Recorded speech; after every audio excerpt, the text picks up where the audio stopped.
Bonjour, on est le lundi 17 avril 2023 et donc une séquence sur la variance. On m'a posé une question pour ce qu'on appelle la simplification de l'écriture de la variance. Mais avant de faire ça, j'aimerais faire un petit topo sur la variance. On dit souvent que la variance, elle mesure quoi? Elle mesure la dispersion des xi autour de la moyenne x bar. Alors on peut tout à fait calculer cet écart et donc dire par exemple l'écart entre les xi et la moyenne s'écrirait comme ceci: xi moins x bar. Donc x1 moins x bar, x2 moins x bar, xn moins x bar. Si on fait, admettons que les xi soient pondérés par n effectif, et si on fait la moyenne, on fait la somme donc, de tous ces écarts, et on divise par le nombre, par l'effectif total, mathématiquement, vous aboutirez toujours ici à 0. Autrement dit, pour faire simple, si j'ai une série ici où j'ai xi, là j'ai un effectif ni, admettons que là j'ai, je ne sais pas, j'ai 2, 4 et 6, là j'ai 3, 5 et 2. D'accord? Si je calcule la moyenne, je fais ni fois xi, ce qui me donne ni fois xi, soit 6, 20, 12, l'effectif total étant de 7 plus 3, 10, donc la moyenne, je fais la somme 26, 28, 38, ce qui me donne une moyenne x bar égale à 38 sur 10, soit 3,8.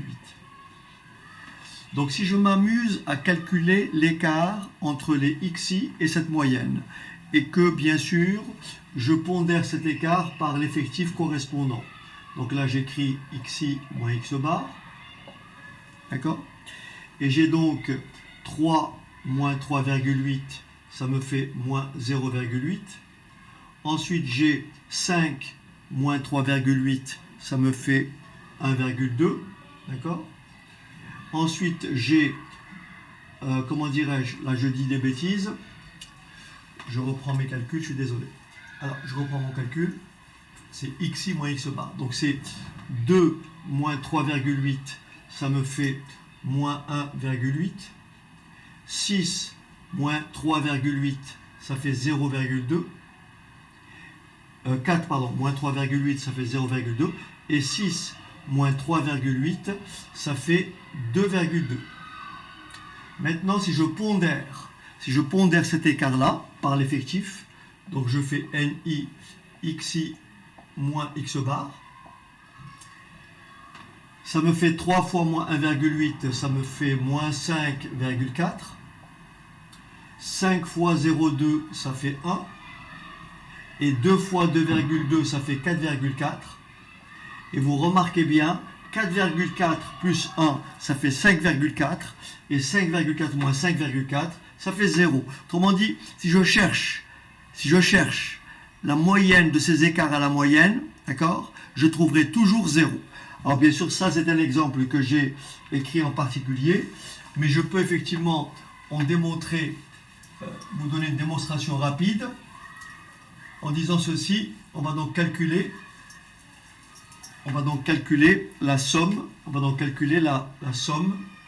la somme des ni xi moins x bar, le tout divisé par n.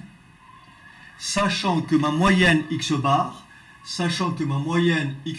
n'est-ce pas, est tout simplement égale à la somme des ni xi sur n.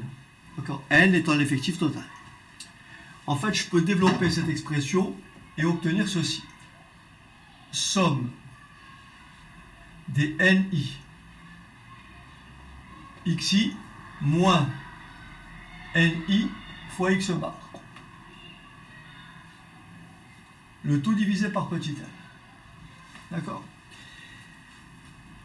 La somme d'une différence, c'est la différence des sommes. Donc si j'applique le signe sigma à cette différence, je peux éclater ça en deux et écrire donc somme des ni xi sur n moins somme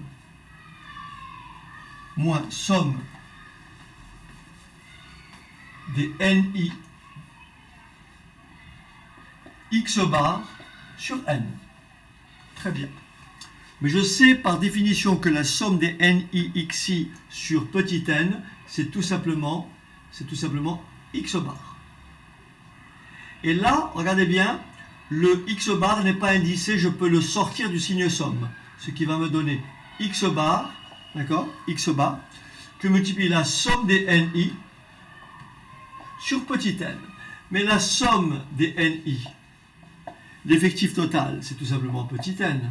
Donc j'obtiens ici x bar moins la somme des ni, ça fait petit n. Donc petit n fois x bar sur petit n. Je simplifie par petit n et ça me dit bien x bar moins x bar et ça me donne bien 0. Donc la moyenne des écarts à la moyenne est tout simplement nulle. Pourquoi? Parce que l'écart négatif, comme on l'a vu tout à l'heure, les écarts négatifs vont être compensés par les écarts positifs. Alors certains vont me dire dans ce cas-là, pour calculer ces écarts-là, pourquoi au lieu de chercher la moyenne des écarts à la moyenne, pourquoi on ne cherche pas l'écart absolu moyen? C'est une possibilité. L'écart absolu moyen reviendrait à calculer quoi? La valeur absolue de xi moins x bar. Le problème avec les valeurs absolues, c'est que 1, ça se prête très mal aux formules mathématiques, et 2, ça se prête très mal à la programmation, sur le plan informatique. Donc l'idée c'est presque une ressemblance avec le théorème de Pythagore qui calcule des distances au carré. Donc l'idée, c'est de dire ceci, au lieu de mesurer les écarts algébriques, on va tout simplement calculer la moyenne des écarts à la moyenne, mais le tout au carré. Et donc là, c'est la formule de la variance. Donc je vais l'écrire un peu plus proprement. Donc la variance est donnée par cette formule-là. La variance de x, c'est la somme des ni xi moins x bar au carré, le tout divisé par petit n. Donc en fait, c'est pour ça qu'on dit que c'est la moyenne des écarts à la moyenne au carré. Bien entendu, une fois qu'on a trouvé la variance, puisqu'on a fait une élévation au carré, vous aurez remarqué la chose suivante, c'est que le xi est dans une unité, par exemple des mètres, et bien la variance s'exprimera en mètres carrés. Pour rester dans la même unité que x, on va donc passer par ce qu'on appelle l'écart type, qui est tout simplement égal à la racine carrée de la variance. Alors l'objet de cette séquence, bon, c'est déjà ce petit rappel. Et le deuxième rappel, c'est pour répondre à la question qui dit pourquoi cette expression-là, pourquoi l'expression de cette variance peut être écrite grâce à la formule de Koenig, c'est-à-dire pourquoi cette écriture-là est préférée à cette écriture-là. Plutôt, cette écriture-là est préférée à la précédente. Et je vais vous expliquer comment on passe de cette écriture à celle-ci. Pourquoi cette écriture est plus intéressante? Elle est plus intéressante en termes de tableau, si vous faites ça manuellement. Bien entendu, le mérite de cette formule-là vous permet de mesurer, de voir effectivement qu'on mesure les écarts à la moyenne et on fait ça au carré, pondéré par NI. Ça me fait donc une moyenne de ces écarts à la moyenne au carré. L'avantage de cette formule-là, regardez bien ici combien de tableaux il me faut pour calculer la variance avec ça. Il me faut d'abord GXI, regardez bien, GXI. j'ai NI. Il me faut NIXI pour calculer la moyenne. Donc, première colonne. Il me faut une autre colonne pour calculer XI moins X bar. Ensuite, il me faut une autre colonne pour calculer XI moins X bar au carré. Et ensuite, il me faut une dernière colonne pour faire NI fois XI moins X bar au carré. En fait, pour calculer la variance avec cette formule-là, il me faut 1, 2, 3, 4 colonnes. Autrement dit, il me faut 4 calculs différents. Alors qu'avec cette formule de Koenig, le calcul est relativement plus rapide. Regardez bien. J'ai XI, j'ai NI. Je suis obligé de calculer la moyenne puisqu'il me faut X bar. Donc il me faut la colonne NI, XI. Il n'y a pas de problème. Mais il me faut simplement rajouter une colonne, c'est-à-dire NI, XI au carré. Et le tour est joué. Comment j'obtiens cette colonne? En multipliant XI par NIXI. Attention, c'est que le XI qui est au carré. Donc si là j'ai 3 et là j'ai 5, eh ben ça me fera 3 fois 5, ça me fera 15. Donc vous voyez la différence? 1, 2, 3, 4 colonnes, 1, 2 colonnes. Donc cette formule-là est préférée en termes de calcul manuel à la précédente. Maintenant, je vais essayer de vous justifier pour comment on est passé de là à là. Et comme ça, vous pourrez de manière facile, de manière, je dirais, automatique, l'appliquer. Alors regardez bien. Donc on va partir de notre définition de la variance. Là, j'ai A moins B au carré. Je peux développer cette expression. Ce qui me donne variance de X égale. Alors, je mets 1 sur N devant. 1 sur N. Et je développe. Somme de NI. Alors, A moins B au carré, ça fait A au carré. Moins 2AB, moins 2 fois XI fois X bar.